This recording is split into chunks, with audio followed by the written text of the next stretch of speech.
Mến chào cô bác anh chị và các bạn đã trở lại với kênh YouTube của Văn Khuyên. Hè về nhiều rau quá, thêm một món ăn thích hợp để mình cuốn rau, chấm với nước mắm, đó là bánh tôm chiên khoai lang.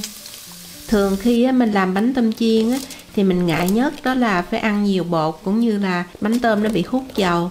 Khi mà nhà có khách, mình chiên nhiều thì chiên xong cái cuối cùng quay lại thì cái đầu nó đã bị mềm. Thì với công thức pha bột ngày hôm nay thì mình khuyên thấy bánh nó rất là giòn luôn. Mình để chiên từ sáng cho đến chiều nó cũng vẫn còn giòn, và bánh nó giòn xốp, giòn tan, chứ không phải là giòn kiểu cứng. Quan trọng đó là cái bánh nó không có hút dầu, cho nên là nó không có bị ỉu, nó không có bị ngán nữa. Mà nhờ vậy cái bánh của mình nó mới giòn lâu được. Khoai nó cũng giòn và bánh nó không có bị nhiều bột. Tôm thì nó giòn cái vỏ bên ngoài, còn bên trong nó ngọt, thịt không có bị khô. Và làm như thế nào thì mình khuyên mời cô bác anh chị em và các bạn mình cùng coi đến cuối video để có những cái bánh tôm thiệt là giòn ngon. Bây giờ mình sẽ cùng bắt đầu liền. Tôm mình chọn tôm thẻ hoặc là tép bạc cũng được. Ở đây mình khuyên lấy cái tôm nhỏ 91 120 này nè. Khi mà mình làm xong cái vỏ nó không có bị cứng quá đó, con nít cũng ăn được. Là tôm đông đá, nếu mà có tôm tươi nó lại càng ngon. 600g tôm mình khuyên để ra đây và chờ cho nó hơi tan đá, sau đó mình sẽ rửa cho thiệt là sạch với muối và với đường. Tiếp theo mình sẽ pha bột. Ở đây mình có bột mì đa dụng số 11, tức là 405 ở Đức, ở Pháp là 45, ở Mỹ là all-purpose flour và ở Úc là plain flour. Mình khuyên lấy 80g, tương đương với lại nửa cup. Nếu mình có cân thì nó chính xác hơn. Rồi ở đây là bột nếp. Mình sẽ lấy 40g. Bột nếp khi mình cho vô trong cái bột bánh tôm này nè, nó sẽ làm cho bánh tôm giòn, thiệt là giòn luôn, mà kiểu như giòn xốp á. Rồi ở đây là bột gạo là 140g, nó cũng giúp cho cái bột bánh tôm nó giòn.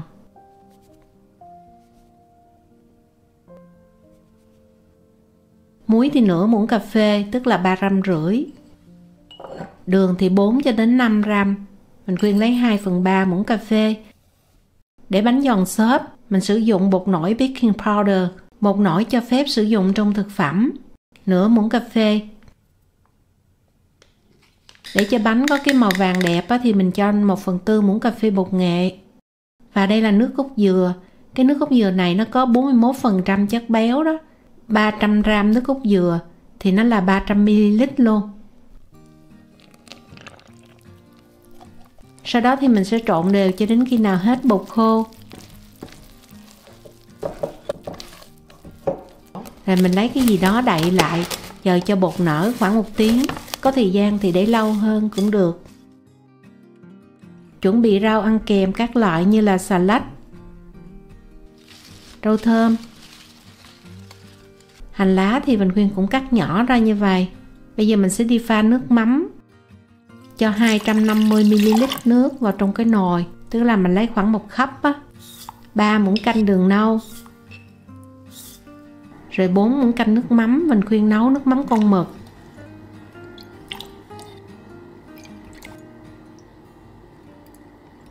Hai muỗng canh giấm. Mình sẽ nấu cho sôi lên, sau đó thì chờ cho thiệt nguội. Tỏi với ớt thì tùy theo bao nhiêu cũng được, mình bằm hoặc là xay nhỏ. Mình sẽ để ở đây để cho nó ráo ráo một chút nữa mình cho vô trong nước mắm thì nó sẽ không có bị chìm. Tôm sau khi rửa sạch mình khuyên cho ra tô. Cái lượng tôm còn lại là 400g. Mình nêm vào đây nửa muỗng cà phê bột nêm với lại một chút tiêu xay. Ở đó mình trộn đều lại rồi để qua một bên luôn.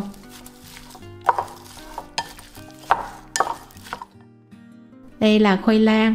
Ở Đức chỉ có một cái loại khoai lang mà nhập từ Mỹ. Cái khoai này nó là khoai mật á. Mình lấy một cái thau nước, cái mình khuyên cho nước chanh vào đây để mình bào cái vỏ khoai lang, mình cho vô như vậy nè thì nó sẽ không có bị đen. Khoai lang bào xong là mình lấy được 600g. Rửa tới đâu thì mình bào tới đó, và mình sẽ bào sợi. Kích cỡ nó khoảng 2,5 cho đến tối đa là 3 ly. Hoặc không có cái đồ bào giống mình khuyên thì mình cắt sợi ra cũng được. Nó là như vậy.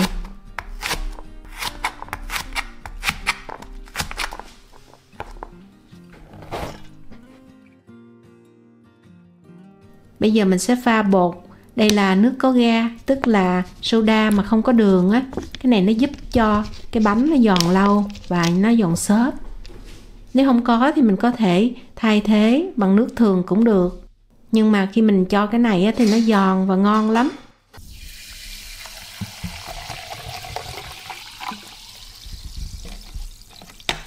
Khi mình cho vô mình thấy nó sủi bọt lên như vậy nè.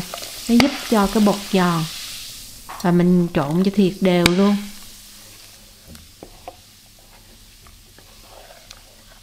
Mình khuyên lưu ý chỗ này là bột sau khi trộn xong á, mình thấy nó rất là loãng. Một số chị em nghĩ là pha nước nhiều quá nhưng mà không phải. Cái này là nó loãng như vậy nè. Thì cái bánh mình chiên nó mới giòn và giòn lâu. Lưu ý, mình khuyên múc lên mình nhìn thấy cái bột nó loãng như vậy.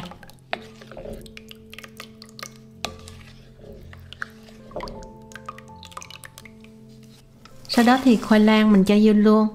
Mình cũng có thể cho cà rốt hoặc là khoai tây cũng được nữa. Hay là bí đỏ đó.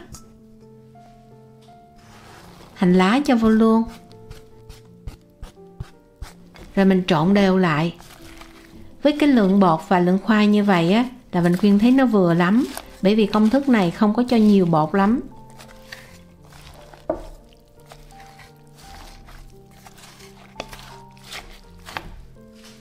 Bây giờ mình cho tôm vô luôn và mình cũng trộn đều lại. Tôm lúc này nó cũng thấm á.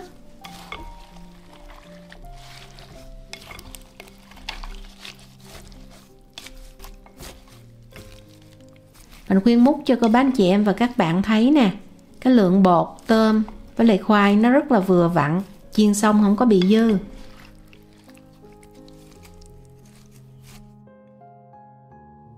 Chiên bánh tôm á, thì mình nhớ cho nhiều dầu một chút. Để khi mình chiên á, cái bánh tôm nó nổi lên. Nó ngập ở trong dầu á, thì nó không có hút dầu.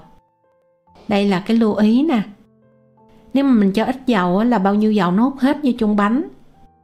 Có thể lấy cái vá cho vô để mình tạo hình cũng được. Nhưng mà mình khuyên sẽ cho vô trong cái dĩa để ai cũng làm được. Khoai mình cho xuống dưới, rồi tôm mình cho lên trên.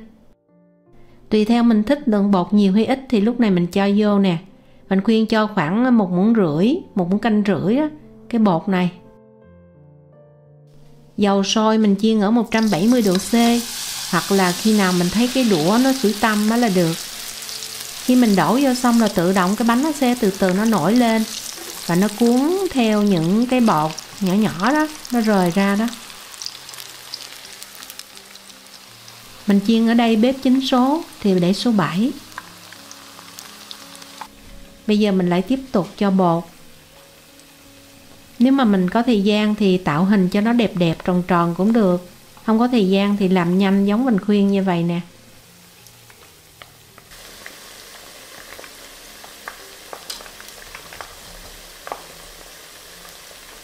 Bây giờ mình sẽ cho bột vô nè.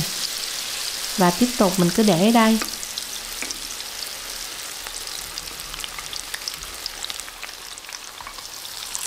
Mình có thể chiên một lúc 3 cái. Và cũng có thể cho nhiều bột hơn.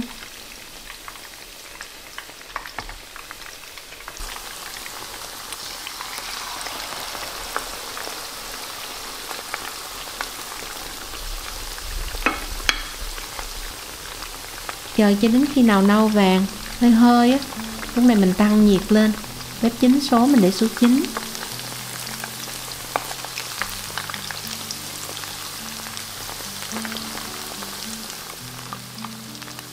Nhờ mình chiên ở lửa lớn, thành thử ra lúc cuối cùng này nó nhả hết dầu ra.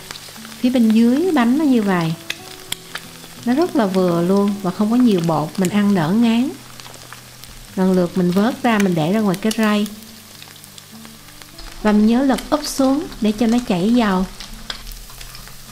Mình khuyên chia sẻ cách mình đổ bột vô nè. Mình cho bột nó chảy qua một bên, rồi mình mới cho khoai như vậy nè. Thì cái bánh không có dày. Khi chiên nó sẽ giòn lâu.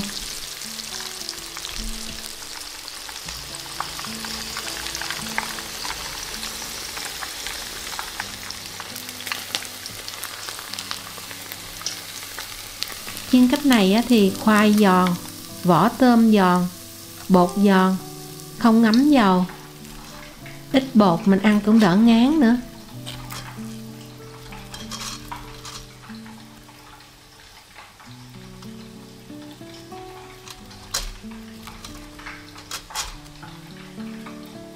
Mình Khuyên sẽ cho bột vô một lần nữa để cô bác anh chị em và các bạn mình nhìn thấy cái cách cho bột như vậy nè, để giúp cho cái bánh không có bị dày. Khi mình cho vô mình thấy cái bột nó trôi trôi ra, mình cứ kệ, mình để một chút xíu là nó sẽ dính lại với nhau. Nó giống như là tempura của Nhật, người ta cũng chiên vậy đó. Rồi bây giờ sẽ nâng lửa lớn lên, chờ cho đến khi nâu vàng mình vớt ra.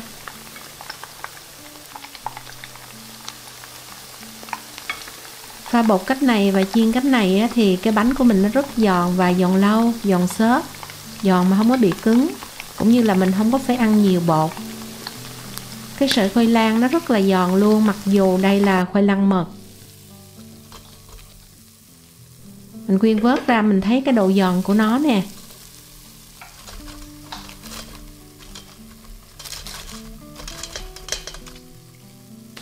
Mình Khuyên lưu ý lại một lần nữa, đó là bước cuối cùng mình nhớ nâng lửa lớn để cho nhả dầu.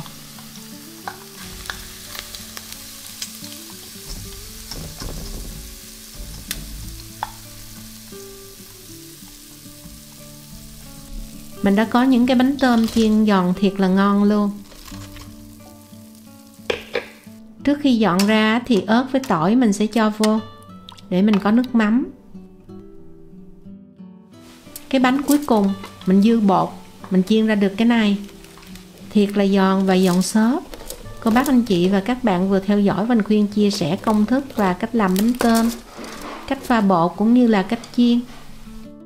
Bánh để giòn từ sáng cho đến chiều. Đây là bánh mình Khuyên chiên sau 2 tiếng, mình thấy nó vẫn rất là giòn luôn ở đây.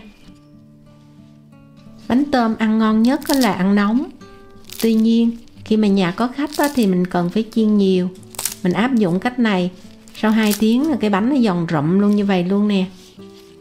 Làm giống như Vành Khuyên chia sẻ và có bánh tôm ngon. Nếu mà có thắc mắc thì cô bác anh chị và các bạn mình đừng ngần ngại gửi tin nhắn cho Vành Khuyên. Vành Khuyên cắt ra mình thấy nó giòn quá chừng luôn đó, nó giòn xốp, không có bị cứng. Nếu như mình ăn không hết nữa thì có thể mình cho vào trong tủ đông đá. Khi nào cần ăn là mình rã tan đá rồi mình cho vào trong nồi chiên không dầu, mình để 180 độ C trong vòng 2 cho đến 3 phút là mình có bánh tôm nóng hổi như mới. Vành Khuyên xin chào tạm biệt và hẹn gặp lại cô bác anh chị vào các ngày thứ 3, thứ 6 và thỉnh thoảng thứ 5, chủ nhật hàng tuần có thời gian Vành Khuyên chia sẻ nhiều hơn. Chào tạm biệt và hẹn gặp lại.